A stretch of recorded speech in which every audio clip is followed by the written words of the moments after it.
منقول ہے ایک خوبصورت نوجوان حضرت داؤد علیہ السلام کے پاس سلام کرنے حاضر ہوا۔ اسی رات اس کی شادی ہوئی تھی۔ اس وقت ملک الموت حضرت عزرائیل علیہ السلام بھی آپ علیہ السلام کے پاس موجود تھے۔ انہوں نے آپ سے عرض کی، اے داؤد علیہ السلام، کیا آپ اس نوجوان کو جانتے ہیں؟ آپ نے فرمایا، ہاں، یہ مومن نوجوان مجھ سے محبت کرتا ہے اور یہ اس وقت تک اپنے گھر میں داخل ہونا پسند نہیں کرتا جب تک مجھے دیکھ نہ لے اور سلام نہ کر لے۔ حضرت ملک الموت نے عرض کی، اے داؤد، اس کی عمر کے صرف 6 دن باقی رہ گئے ہیں۔ اس بات پر داؤد علیہ السلام بہت غمگین ہوئے، مگر اس دن کے بعد 7 ماہ تک وہ نوجوان زندہ رہا۔ ملک الموت جب دوبارہ داؤد علیہ السلام کی خدمت میں حاضر ہوئے، آپ نے ان سے فرمایا، تم نے کہا تھا اس کی عمر کے صرف 6 دن باقی ہیں۔ انہوں نے عرض کی، جی ہاں، لیکن جب 6 دن گزرے اور میں نے اس کی روح قبض کرنے کے لیے ہاتھ بڑھایا، اللہ نے ارشاد فرمایا، ملک الموت، میرے اس بندے کو چھوڑ دے، اس لیے کہ جب یہ داؤد علیہ السلام کے یہاں سے نکلا تھا، اس نے ایک لاچار محتاج فقیر کو دیکھا تو اسے اپنی زکوٰۃ میں سے کچھ مال دے دیا۔ اس فقیر نے خوش ہو کر اس کے لیے لمبی عمر کی دعا کی تھی، لہٰذا میں نے اس سے راضی ہو کر ان 6 دنوں کو 60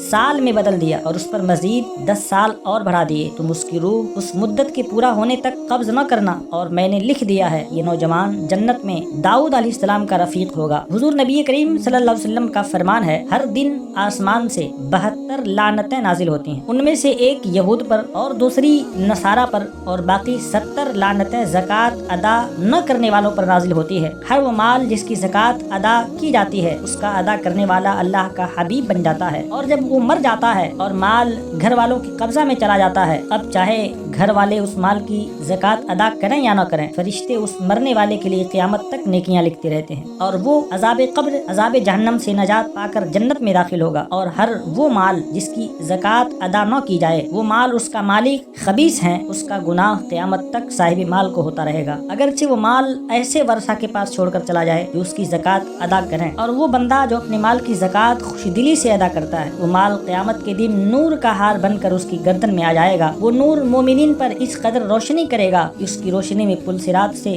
گزر کر جنت میں داخل ہو جائیں گے۔ اور جو کوئی اپنے مال کی زکوٰۃ ادا نہیں کرتا، وہ مال آگ کا ایسا طوق بن کر اس کی گردن میں آ پڑے گا، اگر اسے دنیا میں رکھ دیا جائے تو ساری دنیا جل کر راکھ ہو جائے، پہاڑ ریزہ ریزہ ہو جائیں، سمندر خشک ہو جائیں۔ ہم اللہ کی ناراضگی سے اس کی پناہ مانگتے ہیں، اللہ سے قبولیت مغفرت اور جہنم سے نجات کا سوال کرتے ہیں۔